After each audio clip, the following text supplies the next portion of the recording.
Switch over to my page. And retweet. Then open. All right, stream looks good, and I got a nice big pumpkin right in the middle of the screen for us. Nice. Let me pull up the chat real quick in a separate window. All right, looks like the stream is good and strong. How am I coming through? You're perfect. Okay, good. What I ended up doing, so the original router that we had been using in our production room crapped out. So I see the pumpkin. That's awesome. So I essentially just raided our media relations manager's office because he has like a brand new router in here, and he's out of town for the week, so it's like cool. He's not using it. So I'm like, I'll just set up in there. So where'd you say you were going to be next week? In Orlando? I'll be outside of Gatlinburg, Tennessee. Oh, okay. My girlfriend's brother is getting married there. Oh, okay. So her and I are gonna go up there a little bit early just to spend like an extra day or two. Dude, I love Gatlinburg. Have you ever been there before? I have not. That's why I'm excited about it. Dude, go to the they have Cooter's Garage from Dukes of Hazzard. They got a really cool wax museum up there. They have a haunted house. Like the whole downtown area has just got like they got a cars like a museum of film and television cars. Oh, that's awesome. Yeah, they got all kind of cool stuff there. I'll have to add that. Shout out to Rampage, who's watching. Rampage, there he is. Dang, I'll add that to the agenda because we're gonna get there late Thursday. Okay. Or no, late Wednesday. So we'll have Thursday as a free day. Friday during the day we'll have a free day. But the crazy thing is the wedding we're going to is at like 11 in the morning. What? On a Saturday, which is weird. But I'm like, hey, that means we have the evening to kind of do whatever, and then cool. We'll drive back that Sunday. So you'll be back the 25th? I will be back the 25th. It'll probably be, I think it's like an 8-hour drive. Okay. So I'm gonna try to leave between 10 and 11. Okay.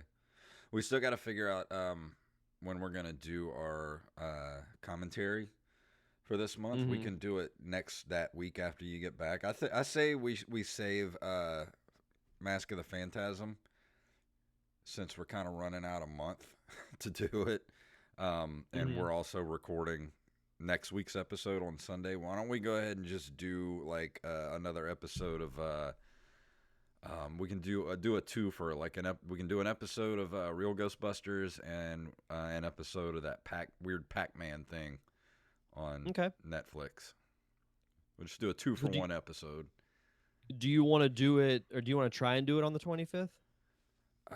Or are you saying do it this weekend? We could do it that night if you have time when you get back, if you feel up to it. I mean, it would only take less than an hour to do.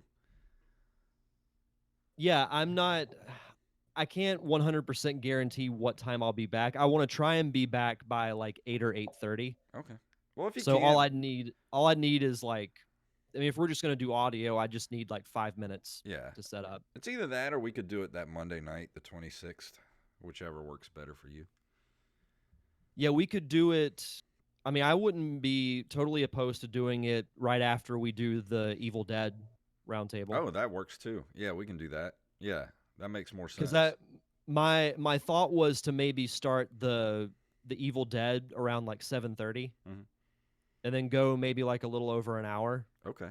Yeah. And then just right after that, we can log off and take like a 5-minute break, call up Wally, and do the twofer. Sounds good to me. What's up, Mixmaster? Mixmaster.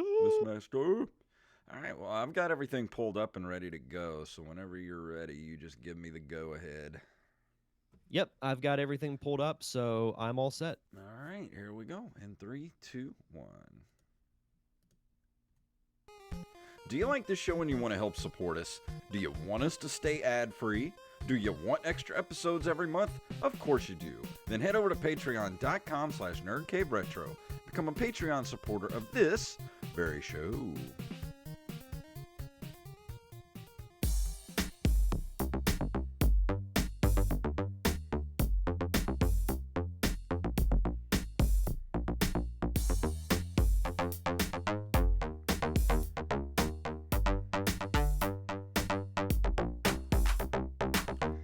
Greetings, programs, and welcome to another Halloween Horror Month edition of the Nerd Cave Retro Show. My name is Jason Robbins.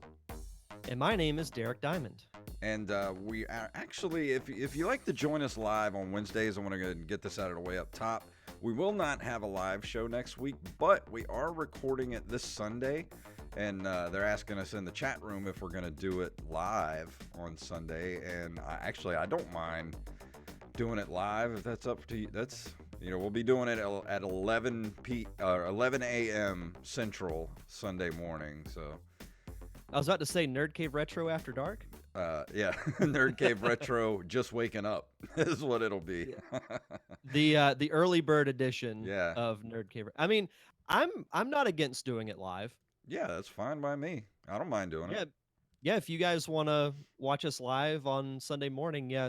And the reason why we're doing it on Sunday is that I'm going to be out of town next weekend, and I'm leaving Wednesday afternoon. My girlfriend and I are going out of town for the weekend, so we've got a long drive ahead of us because we're going up to Tennessee. So going to try and leave Wednesday afternoon. That way we're not driving on the interstate all night.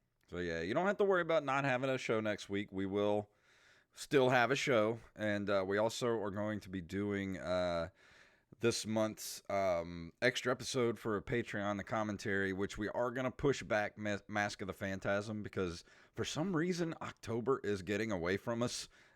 It's like flying by. So next week we're going to do a couple of just short episodes. We're going to do the one episode of The Real Ghostbusters that I really like, the one about either the Sandman or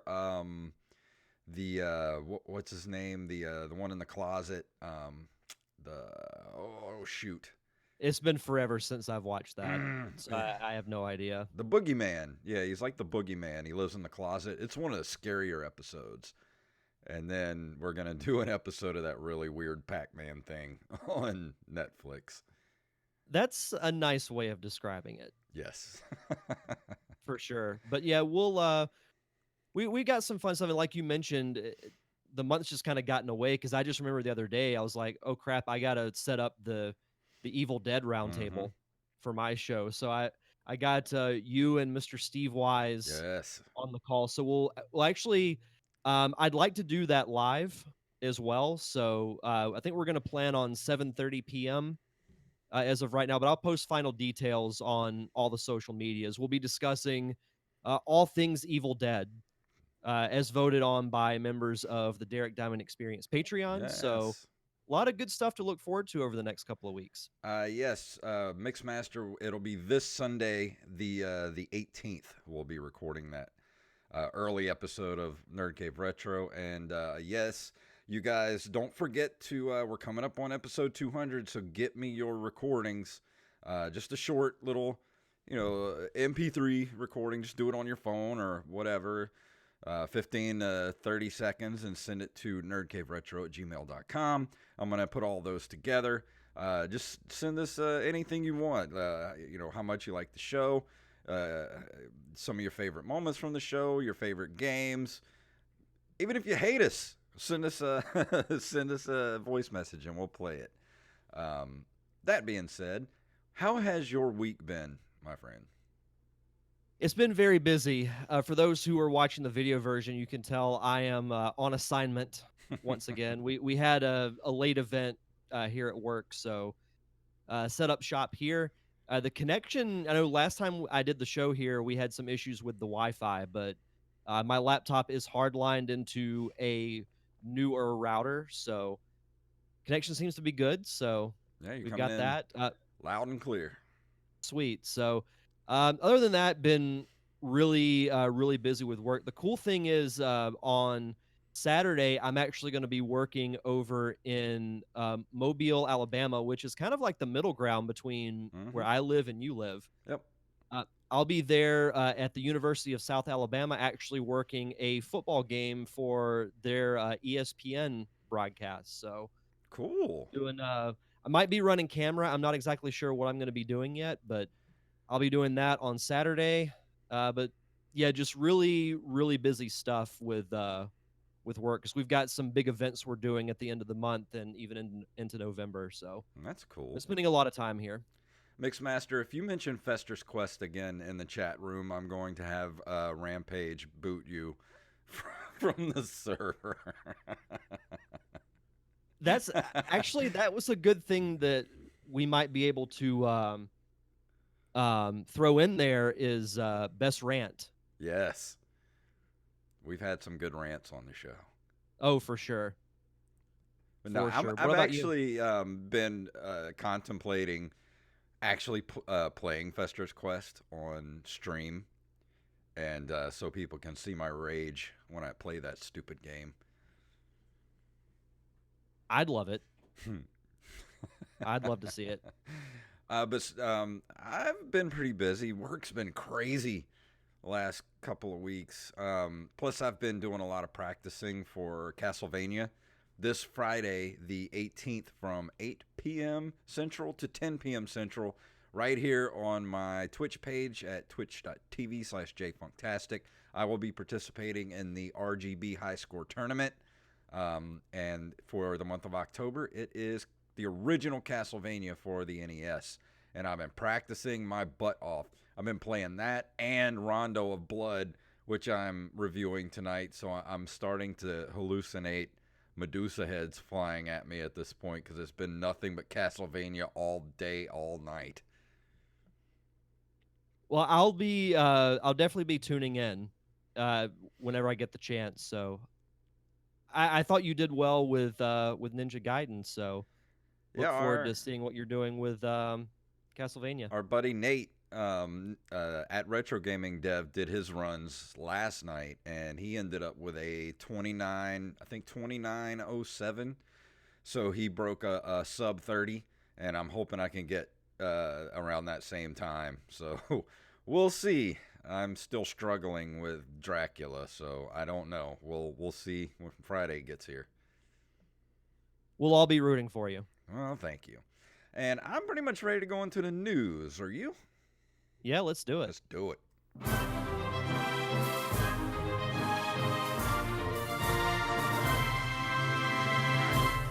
Here's a weird story that Rampage sent this on the email. I didn't see this coming. This is from GameRant.com. GameStop announces multi-year partnership with Microsoft. Just 1 month prior to the launch of the Xbox Series X, GameStop has announced a new multi-year partnership with Microsoft. The new partnership between GameStop and Microsoft is seen as a strategic move for both companies as they will combine their resources for mutual benefit. The partnership will see GameStop stores integrate Microsoft technology. They'll begin utilizing Microsoft's cloud-based data storage and business applications. This will assist store associates when it comes to learning customer preferences and will give them real-time information on product availability. They will soon receive new Microsoft Surface tablets that will allow them to move freely within stores, allowing them to assist customers without necessarily having to be at the cash register. Additionally, GameStop associates will also begin using Microsoft 365 and Microsoft Teams as well, with the goal of improving customer experience. So what do you think about this? It's kind of a weird partnership, don't you think? Because honestly, I'm surprised GameStop has lasted until now. Don't get me wrong, I've had some good experiences, the last year or so going there, but for the most part, GameStop really isn't relevant anymore, especially coming up in this next generation. I thought GameStop would ultimately be a casualty of the pandemic. That's what I thought, I'll be too. completely honest. Yeah, the whole thing just, when I was reading it earlier, I was like, this whole thing just seems really, I don't know if random is the right word to describe it, but like you said, it's a very strange partnership. It's like, But I don't see what Why? Microsoft gets out of it. I mean, it Yeah. seems like GameStop gets more of an advantage than Microsoft does, because Microsoft doesn't need GameStop. And it says here that GameStop will be offering Xbox All Access, which allows customers to get their hands on next generation consoles like the Series X and S, as well as an Xbox Game Pass Ultimate subscription for a relatively low monthly cost. Can't you just do that from your Xbox itself? I mean, why would you need to go to GameStop to get your Xbox All Access or Game Pass? I don't get it. Yeah, that makes absolutely no sense. Yeah, I don't The know. whole thing, like you said, GameStop would need Microsoft way more than Microsoft would need GameStop. So it doesn't make any sense to me as to why this partnership is happening. Yeah, it makes no sense to me whatsoever, because Microsoft, I mean, yeah, they were in what, third place this last generation, like Yeah. very far behind Nintendo and PlayStation. But they're still, are they in that bad a shape they need to work with GameStop? That kind of worries me, honestly. Yeah, I don't know. I don't know either. I really It's don't just know. weird. But something that's not weird is this next story I from love this. readretro.com. Icon Heroes bring more details on upcoming Karate Kid action figures. Karate Kid, a martial arts drama film for other kids released in 1984, became a phenomenon. It popularized karate in the USA, spawned sequels and an animated TV series, a remake, and tons upon tons of merchandise, and a very successful Netflix show. Mm-hmm. And now there is more of the latter to come from Icon Heroes. The figures, which are of protagonist Daniel LaRusso and his opponent Johnny Lawrence, stand 6 inches tall. They both have 29 points of articulation to show off that famous crane kick. Well, at least for Daniel, if the movie is to be followed. 3 different heads and a pair of hands. Dressed in their All Valley tournament outfits, you can relive the showdown, which in the end gave one of them the sweet victory, or change it to your own ending. They are now in production and available for pre-order for $40 each. Whoa, $40. Yeah. I mean, Whoa. they look cool, but not $40 cool. Yeah, I don't know if I could drop $40 on these. Is that each or for both of those? Each. Holy crap. No. I mean, these are I can cool. almost buy a video game for that. Look, even their toes are articulated. I know. I mean, don't get me wrong. I think it looks really cool. Both of them look really cool. But I can't justify paying $40 for an action figure. Yeah, and they're only 6 inches tall. I mean, maybe if they were like a 12-inch figure or something, I could see $40. But no thanks. These are cool. I'd love to have them, but man, $80 for both of those? No thanks. No. And I've gotten much more into, because of Cobra Kai, the whole Karate Kid universe and the lore of it, but yeah, not enough to spend that much money on 2 action figures. I'm excited for the next season, though. I can't wait for it to drop. Oh, I know. I'm glad they're releasing it like at the beginning of 2021, because when I saw that first trailer, like, oh, season 3 coming next year, I'm like, oh, I hope they don't wait till like the summer. But I know. no, it's like January 8th, I believe. Yeah, it's coming really soon. Yeah, I can't wait for it. If you haven't watched Cobra Kai, do yourself a favor and go watch it, because both seasons are very good. Yeah, very, very good. This next story is something that I know one of our regular listeners and friends of the show, Joey Image, is going to get into. This from NintendoLife.com. Sega's next microconsole could be the Dreamcast Mini, but don't expect it too soon. Yosuke Okinura, the Sega staffer, or Okinari, however you pronounce that, the Sega staffer who has been heavily involved with many of the company's recent retro ventures, including the Sega Ages line and the Mega Drive Mini, has hinted that the company may tackle a Dreamcast Mini in the near future. He said, next we're considering concepts similar to the Mega Drive Genesis Mini. If I had to name some ideas, something like an SG-1000 Mini or a Dreamcast Mini. He states that they won't be able to complete the next mini console project due to its scope by this time next year, or in other words, 2 years after the Mega Drive Mini was released. Because of the high cost and time necessary to develop, Sega's going with the one that has the most realistic potential for success in the global market. Which, it'd be cool to see the SG-1000 Mini, because that was like the very first Sega console, which I don't even know if we got those in America. I'm not. We may have. I don't even remember if we got those or not. But the Dreamcast, that's a home run right there. I know so many people that would go for that, because the Dreamcast is one of those mythical consoles that everybody loved but nobody had. Yeah, I think if you want the masses to get the next mini, it has to be the Dreamcast. Because, like you said, it never achieved like that Genesis level of fame, but it did have its own cult following, and the Dreamcast had some really good games for it. Mm-hmm. But like you said, not a lot of people had it. So I think those who missed out on the Dreamcast might be open to getting the mini. And plus, you're really going to depend on if they do it and to what they put on it. Oh But yeah, I think a Dreamcast Mini would do very well. I would get one. Oh, same. I mean, I had an original Dreamcast. see, I never had one. I only played it a couple of times. Just the demo kiosks at Toys R Us. I never had one, but if this thing came out, 75, 80, $90, I'd drop it easily for a Dreamcast, because I love the Sega Genesis Mini. I mean, that was a well done purchase that I made for the Sega Genesis Mini. Definitely. I think a Dreamcast Mini would do extremely well. Oh yeah, that's a I beloved console. Yeah, and SG-1000 might be good for like the diehard Sega fans, but if you Yeah, want the masses to go out and buy something, you got to go with the Dreamcast, and I don't think it's even close. yeah, but that's one of those things. The SG-1000, they should put out like you remember?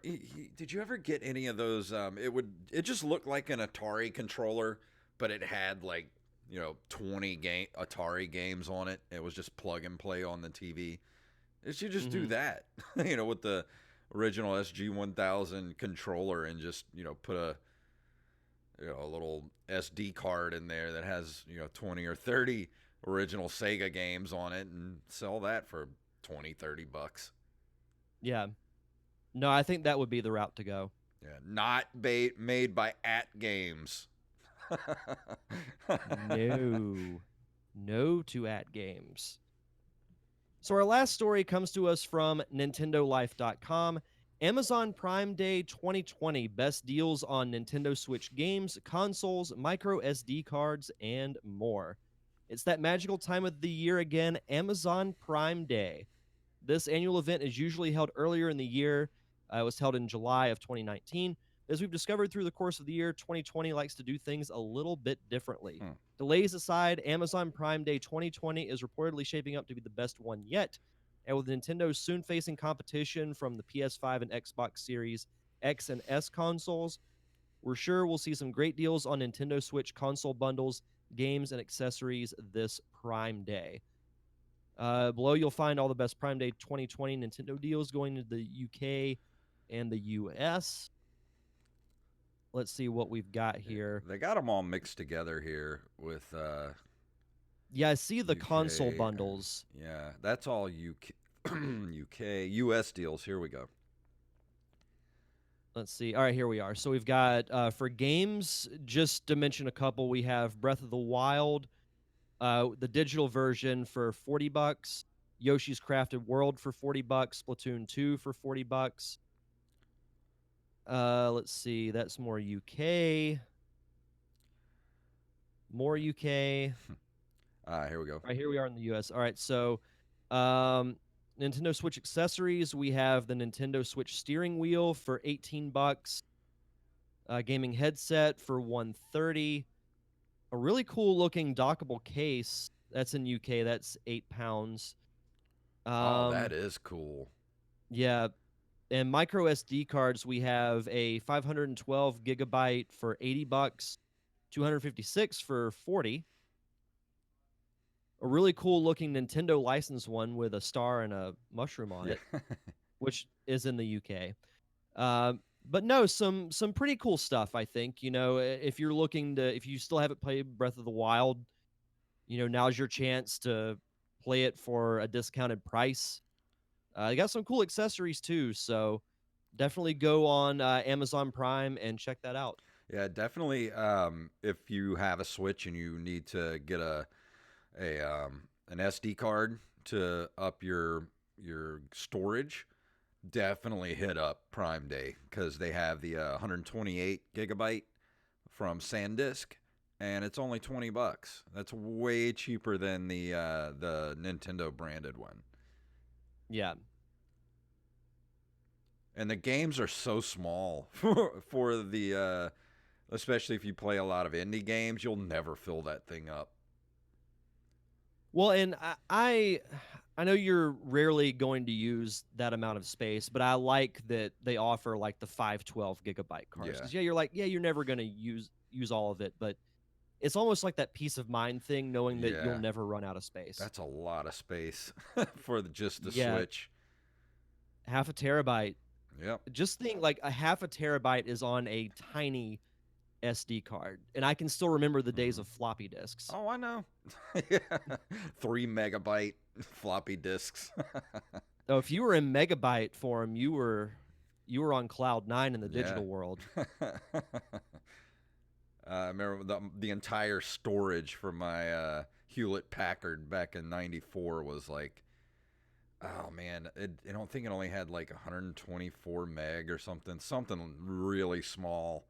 That would just like you wouldn't even be able to fit like one song on it nowadays. Yeah.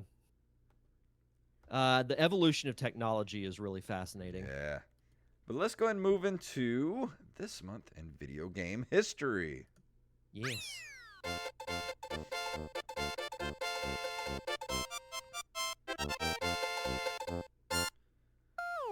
In October of 1984, Namco releases Pac-Land and lays the foundations for horizontally scrolling platformers. Didn't you review this? Or what was the one you reviewed? I reviewed Pac-Man 2. Oh, because it was a side-scroller too, wasn't it? Yeah, that was, I don't know the technical term, but Pac-Man moved himself, and you had to guide him by manipulating the environment. I think it's Tyler Watson that I have this dispute with, because I think he likes that game, and I do not. But no, this I've never played. I've never played this either. Actually, hang on a second. Maybe I did. It does, because there's a screen cap of the arcade version. It looks kind of similar, just with less advanced graphics. No, I think I had this on Commodore 64. This is bringing up some weird buried memories. Yeah, let's see. Wonder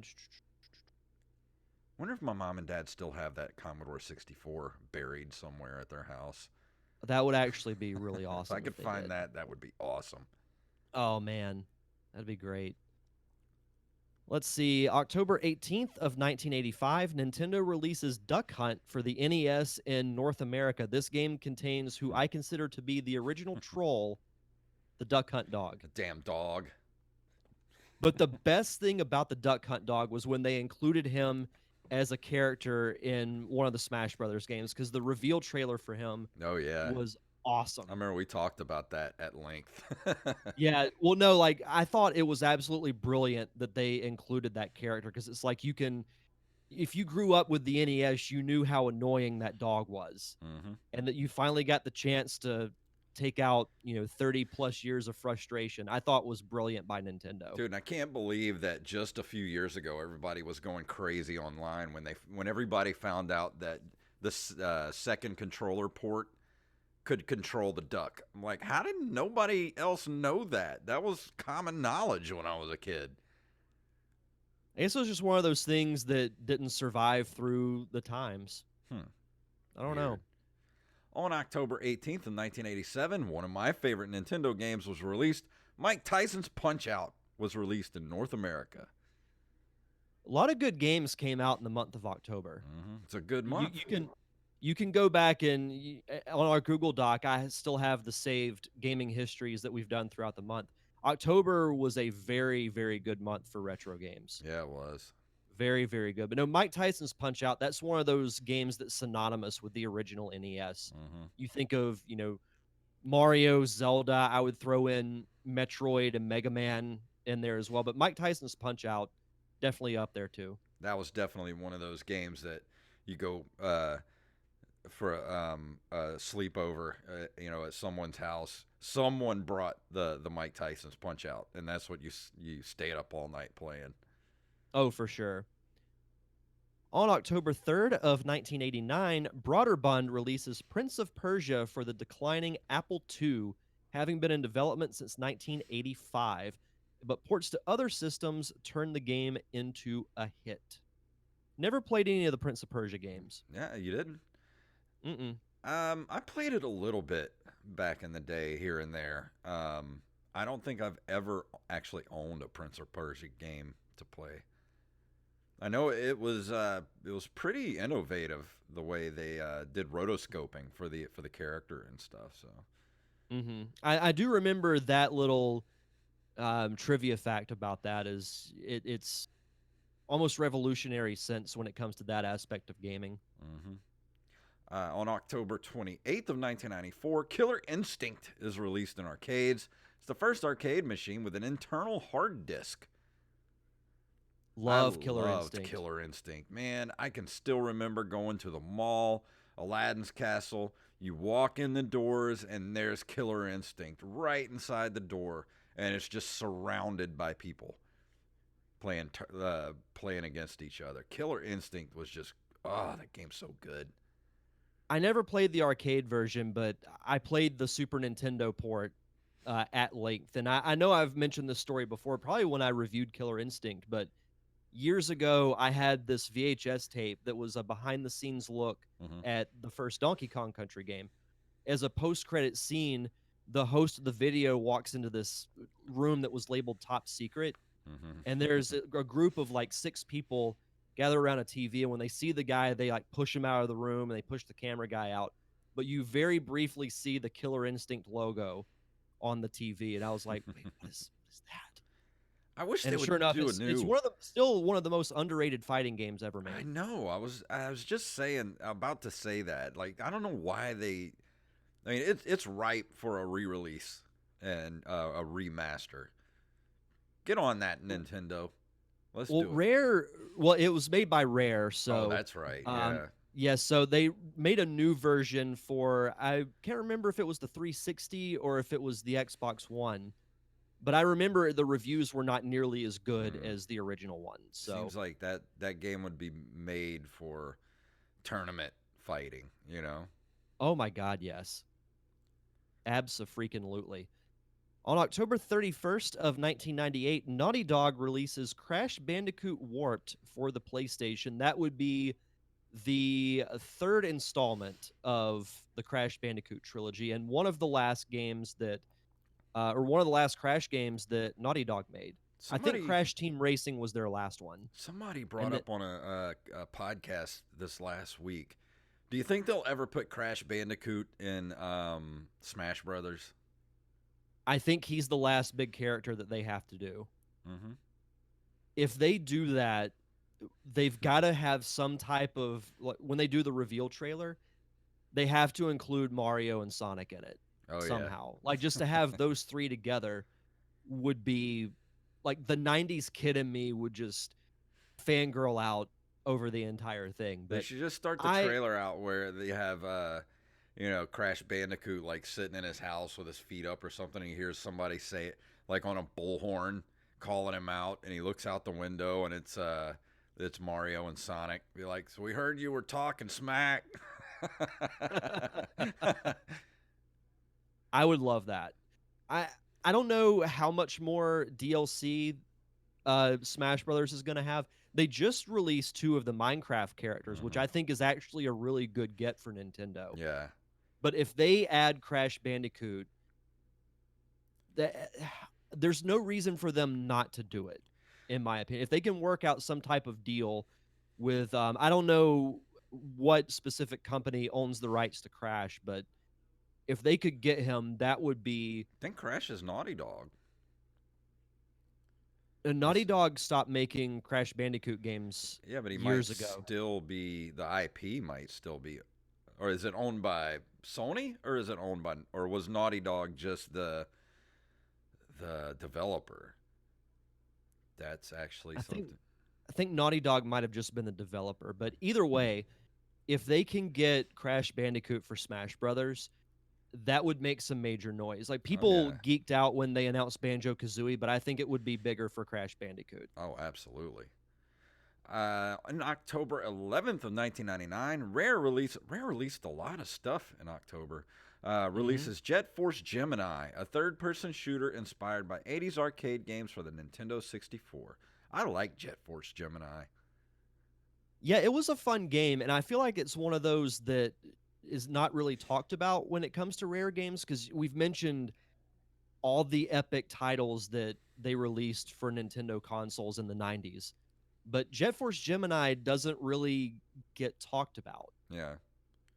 This might be a fun game to review. Oh yeah. Within the next few weeks. I haven't played Jet Force Gemini in a long time, probably since like 99 or 2000. Same here. It's been at least since 99 since I've played it.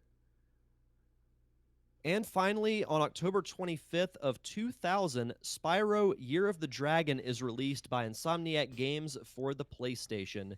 It was the third installment in the Spyro series and the last Spyro game developed by Insomniac. I know a ton of people loved Spyro growing up. Mm-hmm. I have never played a Spyro game in my life. I haven't either. You know, you remember we had Steffi Luhu on the show, and she did the Spyro re-release. It was like what, a year or two ago, and yeah, I never played any of the Spyro games. That was completely out of my wheelhouse. Those games. Do you find it difficult sometimes to remember what time frame we reviewed certain games? Yeah, and there would be stuff like, oh, we just reviewed that like a month or two ago, and it'd be like 2017. I'm like, what? Yeah, it's the same thing happened to me the other day. I was like, because I was thinking of stuff to review like in November and December, and I was like, wait, I've already reviewed that. I want to say I did it earlier this year, or it might have been end of 2019. I look, and it was like one of the first 30 episodes we did. Like, Yeah. well, I was way off. Same here. A couple of weeks ago, I played Bill and Ted on streaming, and I was like, man, I need to review this. And then I looked back, and it was like one of the first 15 shows we did, and I was like, I have no memory of reviewing this game at all. All the days just blend together Yeah. at this, and the fact that it's 2020 and everything that's been going on makes it even worse. My dad told me the truth when I was a kid, that once you get up in like past 35, it's like it just goes by quick, man. Well, I even remember noticing my senior year of high school, I started to notice things were moving at a faster pace. Like, my senior year of high school went by really quickly. College was a blur just because it happened so fast, and it's just nuts. Like, it's crazy to think we've been doing this show now for over 4 years, and it almost seems like maybe a year ago that we started doing it. Yeah, I know. Times. Wait till you're in your 40s. I'm 43. I forget how old I am all the time. I'm like, wait, am I 40, 41? Wait, no, I'm 43. Ugh. All the time. I'll be at the halfway point to, I won't say halfway to 40, but I'll be 35 next year. So You're I'll be there. Wait half a decade away from 40. Wait till you hit 35. You're going to have your 35th birthday, and then you're going to wake up and you're going to be 40. You're going to be like, what the hell happened to 36 through 39? What essentially I'm going to do is I'm going to walk outside and just reenact Charlton Heston's ending in Planet of the Apes. Damn yous! Before we go into the review for tonight, Derek has some shout-outs. As always, we like to shout out our awesome patrons over at patreon.com/nerdcaveretro. We want to shout out Armez Jackson, Axeblade07, Daniel Salmon, John Jekyll, aka the Mixmaster, Carlos Longoria, Staff Sergeant Sketch, Randy Bailey, and Tyler Watson. Thank you guys so much for keeping us at the $50 level and keeping the lights on here in the Nerd Cave Retro Studios. And because we are still at the $50 level, we will continue to do those really fun commentary tracks. As we mentioned, we're going to be doing essentially a twofer for this month that we'll be recording in the next couple of weeks, and then we'll be doing Mask of the Phantasm in November. And if you want to contribute and be a part of our awesome Patreon community, head over to patreon.com/nerdcaveretro. And tonight we're going to be talking about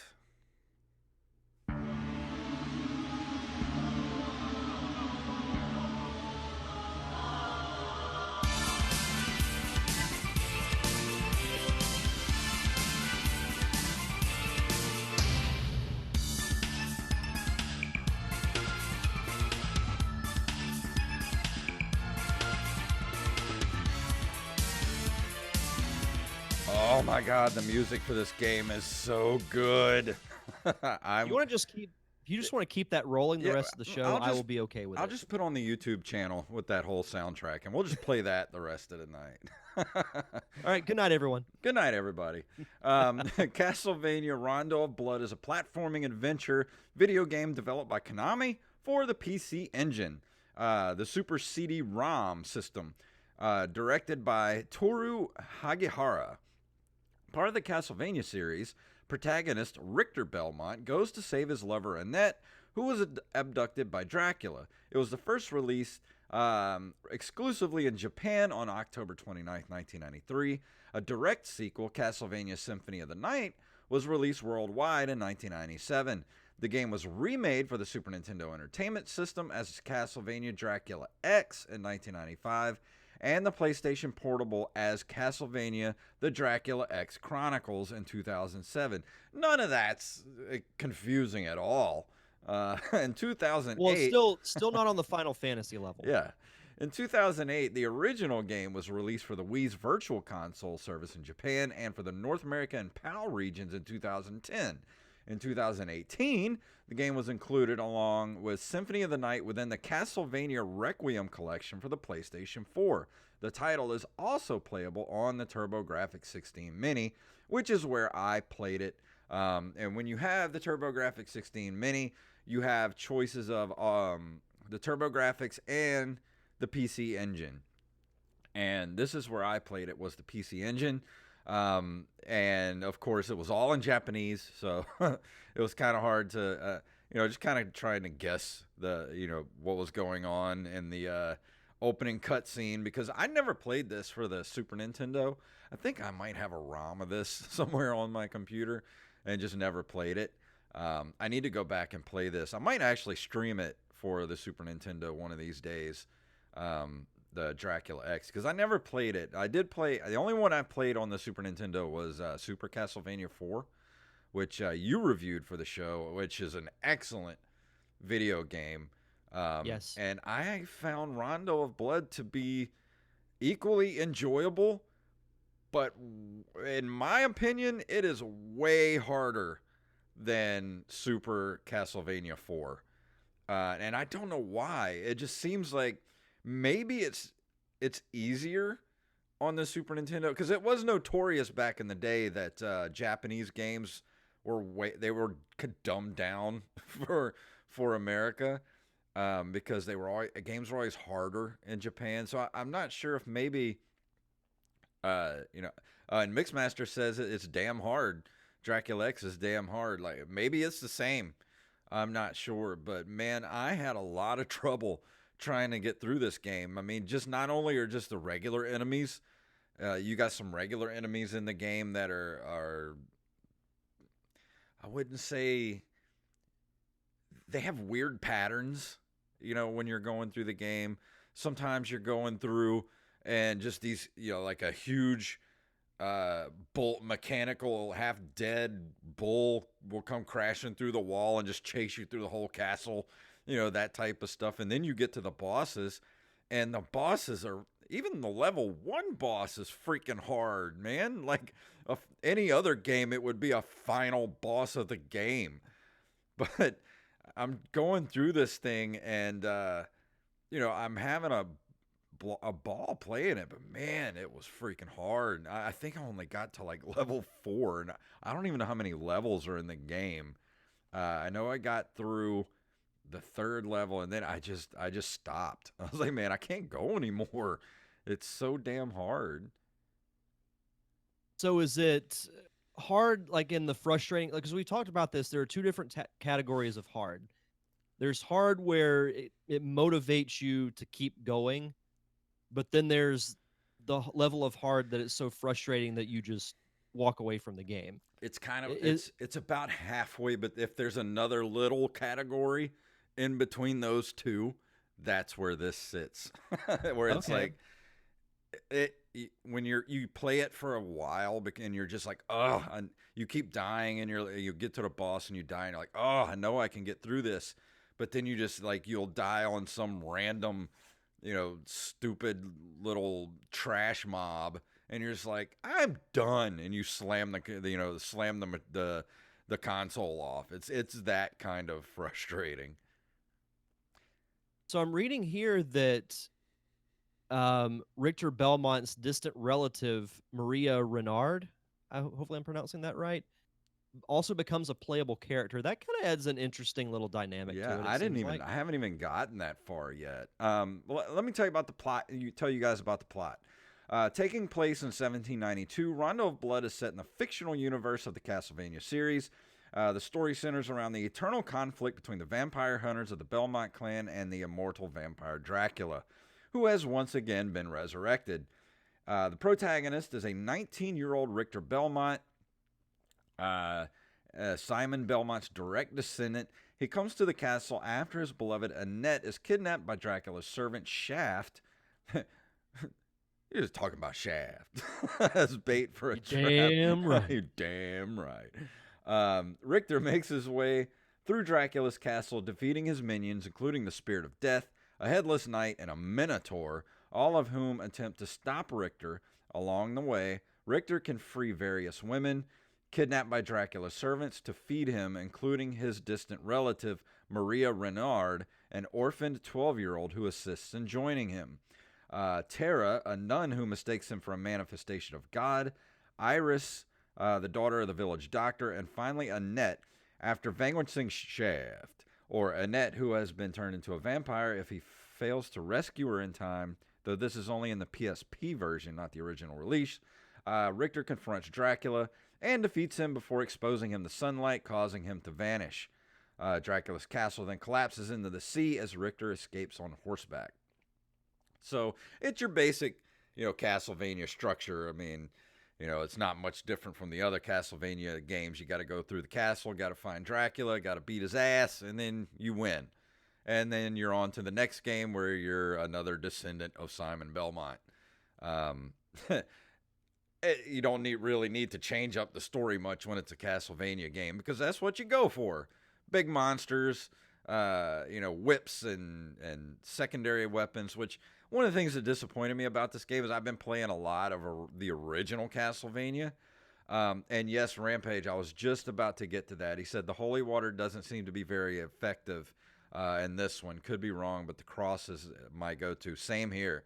The holy water is actually way overpowered in the original Castlevania for the NES, which you pretty much use that to just, win the game. It's like the win button is the holy water. But in this game, it is severely underpowered, and I pretty much just try to save the boomerang cross throughout the entire game as I went through, because it's pretty much the most powerful secondary weapon. And so it's like saving the scrolls in Ninja Turtles. Exactly. Once you get the cross, you try to save it at all costs. And it's really cool because you go through like second level of the game is the first part of the castle, like level 1 of the original Castlevania NES game. Like you go through and it it's pretty much the same setup as the original castle. Some of the same enemies you go through, and you go through the very final where the original boss would be, the bat that you fight at the end of level 1. But then you go through a door to outside, and that's where you fight the werewolf, which took me a couple tries because he's got a pretty wacky, um, pattern. Which is I just wish this game would be a little more. I guess nowadays you would have games like Super Meat Boy or, like what are they called? Um, what's that genre of game? Roguelike, where you die and then you instantly restart, like right back at the beginning there and go through it again. Yeah. Because I hate dying and then having to go back to like the beginning of a level or whatever. It's just kind of, damn it, I got to go through all this again. That kind of thing. Yeah. No, I totally get that. I can't stand it either. But it's pretty fun. The graphics are fantastic for this I was game. noticing that whenever I was looking at the Wikipedia, it looks really freaking good. Yeah, this is one of the best looking games that I played so far on the Turbo-Grafx Mini, and the music. Like you heard some of the music that was like, an updated version of the original Castlevania theme. Man, I would love to. I just need to find a playlist or just download a playlist of this soundtrack because it kicks ass. It really does. And that was one of the things that I loved about this game because the soundtrack totally goes along with the aesthetic of the game. Um, and the controls are pretty good. I mean, it still feels a little stiff like the original Castlevania games, not quite as fluid as Super Castlevania 4 does. But playing the original Castlevania and then playing Rondo of Blood, there really wasn't much difference between going back and forth between those two because like I said, he's pretty stiff in this game, but it's not like game breaking or anything. It's just the way those games are. It sounds like, and I'm going to sound like a broken record when I say this because I've said this ad nauseum, but what it sounds like to me, and I haven't had the chance to play this game yet, but from what you're explaining, it sounds like they've taken the Castlevania formula and just added little subtle layers to it Yeah. to make it not necessarily a brand new game, but not the exact same thing, but still keep like the core elements of Yeah. what makes Castlevania good. Yeah, it just makes it a little different each time. And but also takes what places that you remember from earlier games and gives them a new coat of paint. So you're like, oh, I remember this place, and it's cool to go through those places again, especially knowing that, okay, in this game, it's 100 years later, and here's what the castle looks like now, Mm-hmm. and I think it was Rampage said it in the chat room that there are different paths you can take through each couple of levels where you can take different paths. And I noticed that because there were some times where I would be going through the level and get knocked down into a pit. And you would think in any other Castlevania game that would be instant death. But in this one, it drops you down to like a sub level. And you got to go through a whole different path to get to where you were going anyway, to get to the boss level. It's really cool the way they I like did it. that a lot, actually. Yeah. Like you'll be going through the main hallway of, say the big church or whatever. You get knocked down into a pit and then you're in the subterranean underneath the church and you got to go through this whole other stairwell to get back up where you were, and it's really cool cuz I mean I think this might be, it's not exploratory like a Metroid game, but it does seem to be like each time you go through the game, you could kind of find new areas that you hadn't been to before, which is really cool concept for a Castlevania game. Well, it also adds replayability to Yeah. it too, because you can take the normal route, but when you Hmm. find out about these sub levels, you can be like, oh well, I'll try this just to make it a little bit different the next playthrough. Yeah, and they did that for Castlevania 3 too, where they had the forking paths that you could take through the game so that it's different every time you go through. And I really like that. I just wish that this game would have at least had some like difficulty levels that you could set. I definitely would have turned down the difficulty a little bit. Maybe in some of the later versions they do. I'm not really sure. There's no, there's 100 different ways to get this game. So I would love to see some of the newer versions of it to see if there's like a difficulty level or whatever. But it's a cool game, and I definitely want to go back and play the Dracula X for the Super Nintendo because I never played it. And I love the Castlevania series. I have yet to play a Castlevania game I hate, even though 2 is probably my least favorite. I don't hate it. I just think there are some mechanics in that game that are really aggravating, like the day-night mechanic and all that kind of stuff. This kind of just could have done without that. But I do like the kind of RPG-ish stuff they tried to do with it. But I just love the Castlevania series. This is definitely I loved which one was the one for Bloodlines for the Sega Genesis? That one was great. This one's great. And the games, if you never had the Turbo-Grafx 16, back in the day and you're curious about it, I would say definitely go pick one up because I've played some pretty good games on it so far. I played the Splatterhouse. I played R-Type. There's a really cool puzzle game on there called Chu Man Fu. And of course, there's the PC Engine stuff on there. There was a lot of Japanese stuff. Of course, this is on there. Castlevania. A bunch of other stuff. A lot of shooters on there. So if you're a shooter fan, definitely go pick up the Turbo-Grafx 16 Mini. And it's a little expensive. I think it might still be around $100, but if if you got a little extra cash, I would definitely say it's worth picking up one.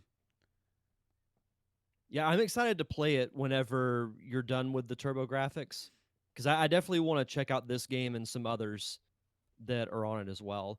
And it's funny because I remember growing up hearing about the Castlevania series, but never played any of the games. And it's through doing this podcast that I actually played them, Mm-hmm. and they've been a lot of fun. So that's the beauty of doing the show is you get reintroduced to things that you missed out on, Oh yeah, growing up, or even just stuff that you didn't even think you ever would play. absolutely. This was included within the Castlevania Requiem compilation for PlayStation 4, along with Symphony of the Night. Um, Their retranslated versions featured in the Dracula X Chronicles. Um, See, though, only the 2D sprite-based version of Rondo of Blood is included because they did do a. Let's see, there was a. It says the Castlevania Dracula X Chronicles is a 2.5D remake of Rondo of Blood for the PlayStation Portable. It includes the original PC Engine game and a port of its sequel, Symphony of the Night. But I don't know anybody that has a PlayStation Portable at this point. So they Was did it even put it. still around? I don't think so. But I'm gonna actually get this. I'm gonna look for that this weekend. Because PlayStation 4 games are probably gonna get pretty cheap here pretty soon. And this is definitely one I want to add to the collection, the Castlevania Requiem compilation. Because I would love to play this with retranslated. And let's see, the reception of it was positive. Electronic Gaming Monthly stated it can easily be the best CD title yet, and argued that the only negative aspect is that it would not be released in the USA. They later awarded the game Best Japanese Action Game of 1994. GamePro commented, declaring Dracula X to be the greatest Castlevania of all time would be a slap at Castlevania 4 for the SNES, but earmarking X as one of the 10 best side-scrollers of all time is a no-brainer. IGN awarded the Wii port its editor's choice and described it as enjoyable and worth the wait. And Nintendo Life praised the level design, soundtrack, graphics, and level of difficulty. It looks like it got great reviews across the board, which I can see that because it's got great music, great graphics. It's a little hard, but nothing that just sitting and playing with it, playing it over and over. You get more you play something, the better you're gonna get. I only played this for a couple of days. I'm sure if this was something I've been playing, for years, I'd probably be way better at it than I am now. But on a scale of 1 to 10, I'm going to give it a good solid 8. I can respect that. Especially as a Castlevania game. I was very impressed with it. I really like Castlevania. And if you're a Castlevania fan, this is definitely one that needs to be in the collection, wherever you want to play it. PlayStation 4, if you still have a Wii, or, if you want to go grab the Turbo-Grafx 16, there's no shortage of places to find a port of this game.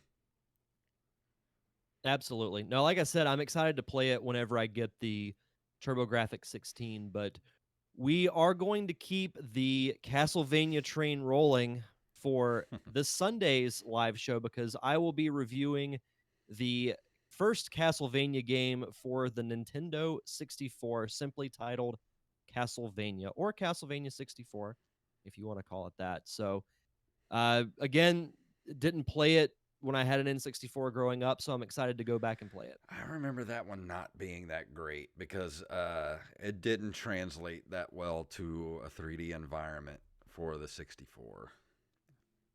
Well, if it's a bad game, it'll be even more fun to review. I just wish that Konami would get off their ass, man, and do a new Castlevania game. Can you imagine if they did a Castlevania game, an open world Castlevania game, sort of like like Sony did with God of War, or sort of like the Devil May Cry series with that kind of combat? Like, just give us something, man. There's such people love the Castlevania series, and especially even the Netflix series. Like, there is a love out there for Castlevania, and I think Konami is literally leaving money on the table by not coming out with a new generation version of Castlevania. They should release one for next Halloween. They should. I don't see why not. Release it October 2021. Call it Castlevania whatever you want. Make it like you just mentioned, and just watch the money roll in.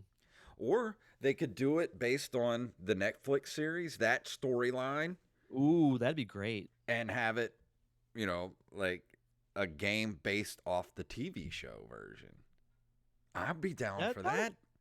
That would actually be interesting. Like, that wouldn't be a dynamic or a route that I would expect them to take, but I'd play it in a heartbeat. I mean, come on, I love that Netflix show. Come on, Konami. You're worse than Nintendo. I have money I want to give you, and you just won't give me what I want. That's a bold statement that they're worse than Nintendo. Well, who was it? Was it Mixmaster? You told us last week they're making nothing but Plinko machines lately. Who was it that told me that?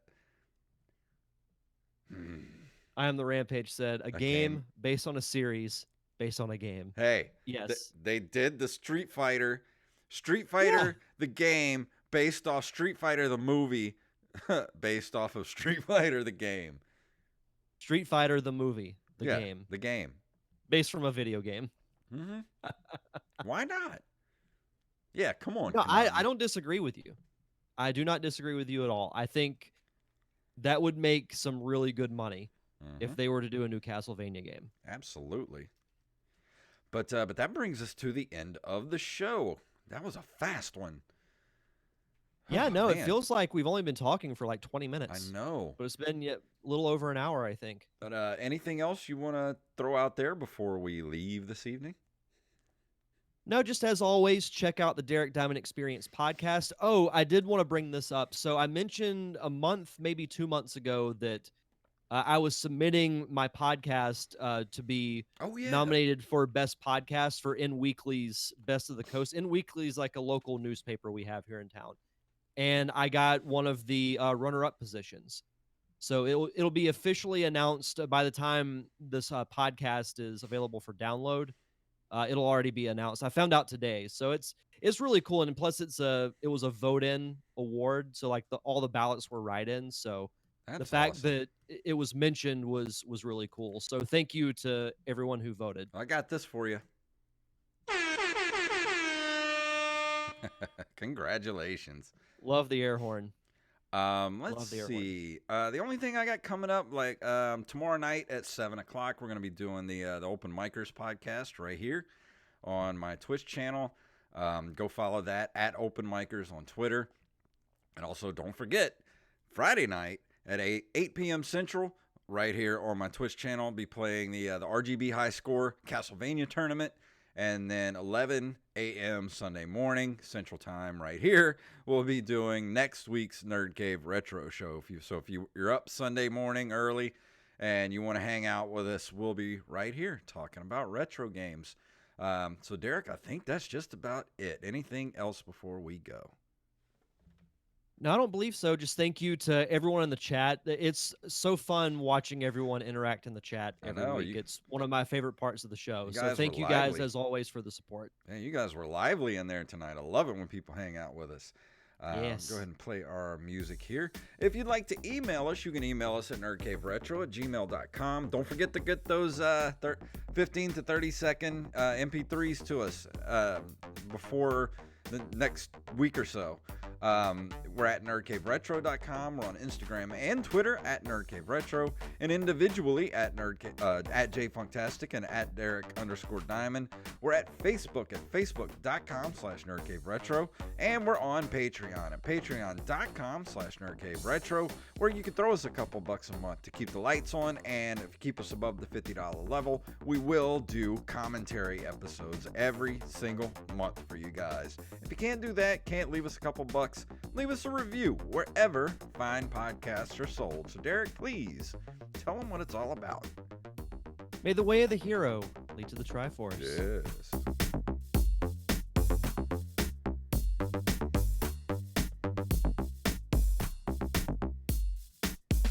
I have spoken. That was a fun episode. It was. That went by fast, man. That was weird. It really did. Seriously, it felt like we were only talking for like 20 minutes. I know. I wasn't looking at the time on the recorder, and I thought we were at like 30 minutes. And I looked, it was like 57 minutes. I was like, did I record something? Did I record the pre-show by accident? At least I don't think I did. Hey, the good ones always fly by quickly. No. Thank you guys for hanging out with us tonight. You guys were, I love it when you guys are in there and give us some feedback. It's awesome. Yes, absolutely. So don't forget, you guys, please try to be here Friday night. I need as much cheerleading as I can to try to get through that damn Castlevania game and defeat Dracula, because he's got 2 phases, and that second phase is a bitch. Oh, man. Because you get through killing him, you got to hit him in the head, and there's Dracula for him. Then he turns into the big cookie monster and chases you around, and you got to keep throwing holy water at him. You should throw cookies at him instead. I know. If I had cookies, I would. It's good enough for him. You were watching Unsolved Mysteries at the same time, Rampage? I still need to watch the new Unsolved Mysteries, because I loved the old version with Robert Stack as the host. I did watch one of the new ones. There was one about an alien abduction that I watched. That was pretty good. I hadn't watched any of the other ones, though. I know the format is different because it's just one story per episode. Yeah. It's not like with the old one, they told like 4 or 5 stories within one episode, but this I think is just one per show. Dude, I need to go like record that Unsolved Mysteries theme for Dude, next that week. theme song that would be a great intro for October. I know. That theme song still gives me goosebumps. It used to scare the hell out of me when I was a kid. Yeah. Yeah, Mixmaster, I'm going to try to save the boomerang next time. I'm going to maybe do a little practice tomorrow night before the thing Friday. And I'm going to see how much better I do with a cross. Yeah, that was it, Rampage. The one about the UFO sightings in Massachusetts. That's the one I saw. I got to check that out. I love alien abduction stuff. Oh, those were always my favorite whenever I watched that show, because I think the category they used was like the unexplained. Yeah. And they would have like UFO abductions, like ghost sightings. Do you remember the Time Life books they used to have back in the 90s? They would do the commercials for Time Life magazine. They would do those extra books that you could get. There was hold on, let me try to pull it up real quick. I'll play the commercial on the stream. You can hear it. It was Mysteries of the Unknown or something like that. Come on, YouTube.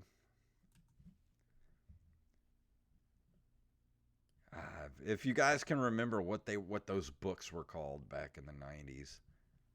Oh, yeah, Mixmaster. I love the X-Files. That's actually one of my favorite TV shows of all time is the X-Files.